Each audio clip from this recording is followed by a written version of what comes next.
I actually thought it was a huge boat containing all the animals, but it's not taken literally. We've got to understand that. And so, it started in chapter 7. Let's flash it. When Noah was 600 years old. Wow, 600. On the 17th day of the second month, all the underground waters erupted. This is crucial, huh? Look how the flood started. All the underground waters erupted from the earth, and the rain fell in mighty torrents from the sky. The rain continued to fall for 40 days and 40 nights. There is rain, yes? But do you know that there's another one? Another source of the water. Where is that? Underground. Anybody here who saw and just heard this and realized that there is not just rain, but there are waters from the underground? First time? Can you raise your hand? Yeah? Oh, wow. That's why I love studying this in the feast. I love that we get to talk to this. The Genesis author described it that way. It's a very weird way. But yeah, there were waters below and there were waters above. And the waters from above and below met and crashed and wiped everything. Do you remember when we discussed that 2 weeks ago, if you were here?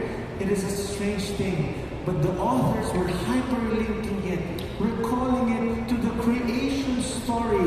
What day was that? I think it was a day when on chapter 1 verse 6 it says, let there be a space between the waters to separate the waters of the heavens from the waters of the earth.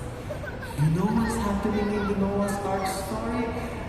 In the creation, the separation of the waters above and below. In Noah's Ark story, the great flood happened because it's a decreation story. Remember that before God created anything, there was already something. And what was that? The chaotic waters. Chaos was already there. So when God created the world, He brought order into chaos. Everybody say order. But when people rebelled, people didn't like that order. Chaos happened. Chaos came rushing back. Some people believe that when we sin, God comes with a big stick and say, palo.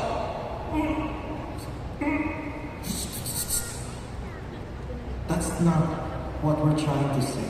It's not the picture from Genesis. When we sin, God steps back and allows chaos to return. You didn't like my design, you are going out of the design, and then the chaos returns. When we go back to the title of our series, you gotta remember, God gives us a choice between a curse and a blessing. God allows us to choose between order and chaos. And this is the absolute scary truth. What do you want? What do you choose? Order or chaos? The choice will prevail. Reflect on that. What are the fruits of your life now? Order or chaos? Happiness or sadness? Hope or desperation? What choices have you been making? Reflect on that. C.S. Lewis said it so well. This is something that you can pick up. There are only two kinds of people in the end. Those who say to God, thy will be done. And those whom God says in the end, thy will be done.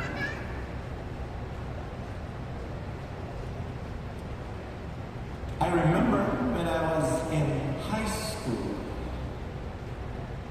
I failed miserably. Technology and home economics. 74 palakol. First ever and the last ever palakol in my grades. And that was the grade system, grading time, that I did not pass 2 out of 3 projects. And I still got 74. It should have been 0 or 1.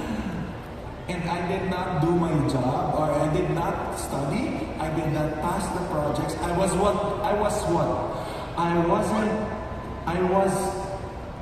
playing PlayStation. I was playing with friends. And that's why I got that grade. And it hurt my mom. And that is a natural consequence of not studying. Some people, as a doctor, they tell me, why am I sick? Is God punishing me? And sometimes my role is just that that is a natural consequence of you not taking care of yourself, of dishonoring your body. So, can you choose better now? Some people come to me, why am I feeling so depressed? Sometimes it's also because of a natural consequence of our decisions or even indecisions. There is some toxicity or deficiency that we caused ourselves. Of course, there are things that we did not cause, but ultimately our lives is greatly influenced by our choices. Are we choosing order or are we choosing chaos?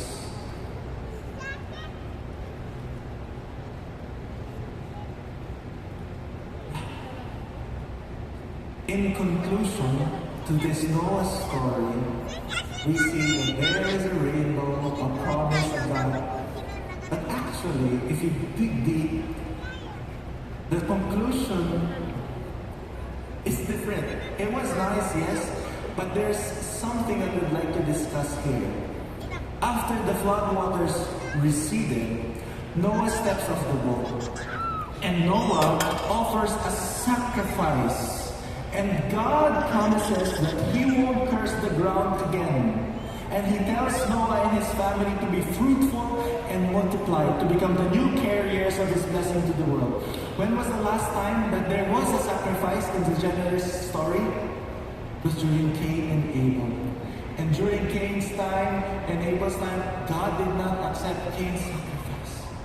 But here we see God accepted the sacrifice, just like Abel's. Ooh, that's so cool. That's really nice. But what happens next, further into the text, is very disappointing. And many preachers wouldn't preach this part of the story because it's so disturbing. So let me read it to you.